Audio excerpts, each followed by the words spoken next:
Hello and welcome back. This is I Seen You Before playing Dominions 4 in the Therodos Blitz.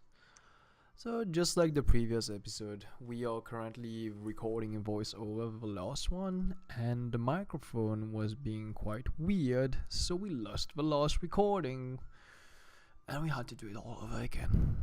But nevertheless, as you can see, you can hear the sound effects. From what I'm guessing is I was actually explaining a couple of things, and then I realized that my voice, when I'm editing the videos, were actually never recorded. So what's the deal with Niffleheim right now is that we will not be able to head against their army heads on.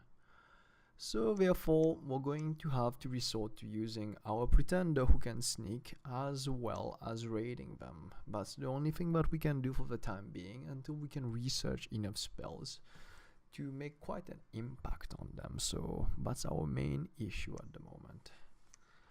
The reason why I'm switching my research from alteration towards evocation was that from the earth meld that was used, it was not very effective against the Niffleheim enemies. Instead, the more effective thing would be, I guess, destruction up to some sense, or curse of stones, as what happens when you use earth meld as a CC, a crowd control, is that the enemy needs to roll his strength.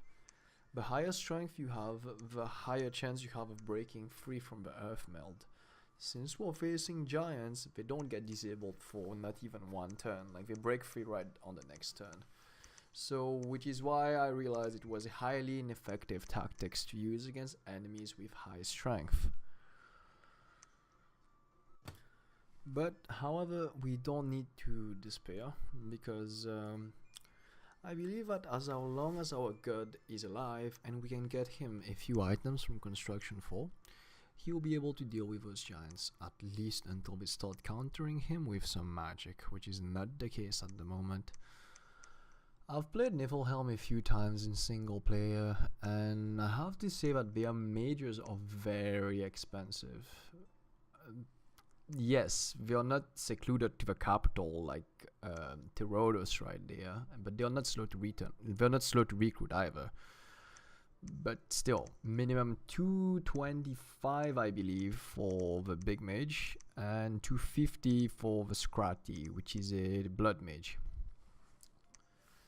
So yeah, they must not be too good on magic research, especially that they're dedicating most of their goal towards creating more units to deal with me at the moment. Otherwise, we lost our fort, which Niffleheim took.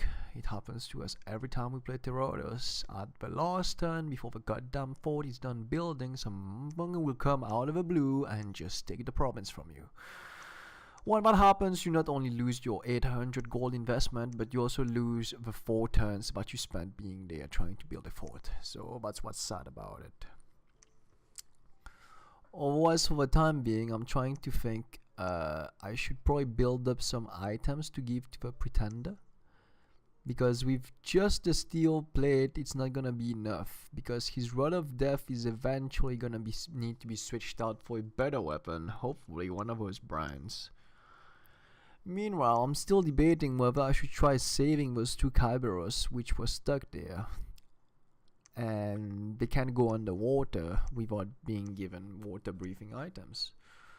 Otherwise, site searching is going pretty good. We're finding quite a lot of magic sites at the time being, so we can't really complain about all of that. Why is there such a long pause here though? I must be explaining something. I'm probably trying to decide whether to save up for a fort or keep recruiting units. Trying to build a thunder whip to give to that commander right there with a black shield in order to be a thug against the giants. Then again, I should have probably tested this out a bit more in single player before I tried, but yeah, I was gonna try this out during this blitz. Otherwise, I decided to not try to save those 2 Kyberos and put them on wait, since there's nothing much that they can do for the time being. As you can see, the script of Earth Meld is being fairly inefficient against those giants right now, which caused us to lose the last battle, which is fairly sad, in my opinion. Nevertheless, we're still getting devils every turn from this commander, and we decided to regroup our armies into a big one to deal with Niffleheim. During that time, I'll eventually have to find some more gear for my pretender to use in order to fight the giants. The advantage of being an undead super commander slash thug is that you can put the heaviest armors possible and not get any encumbrance from it. Fatigue is really important when designing thugs and super commanders due to the simple fact that as you go over 100 fatigue, your unit basically faints and doesn't do anything in the battle until he recovers his fatigue. Moreover, the more fatigue you have, the more chance you have of receiving a critical hit during damage calculation. Basically, if your fatigue is 0, someone does get a successful hit roll on you, then you get maybe 12 damage. If your fatigue is like, let's say 70, it will play a role in the damage calculation where instead of simply receiving 12 damage, you might end up receiving 24. So which is why it's dangerous to have fatigue on your thug. Which is why people always go for either Earth Blessings or tell you to build Reinvigoration items. They are pretty important when it comes to keeping your thugs alive.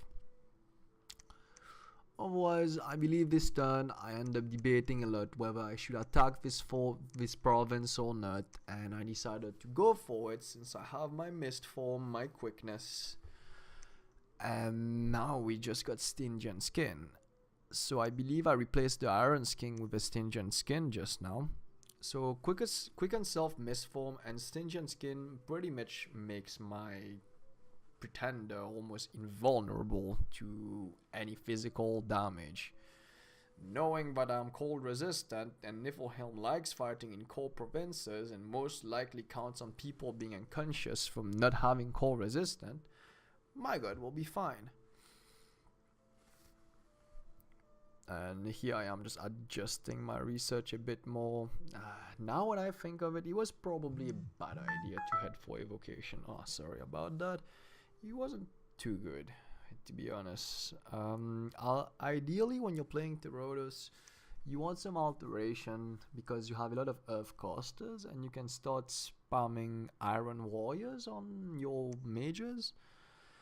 And I believe somewhere down the line, you need either enchantment or conjuration because you get broke really fast, and towards mid-game I often find myself having no standing armies except for my free spawn, and at this point pretty much everyone knows how to deal with those free spawns, which is banishment, dust to dust, solar rays, anything but razors the undead.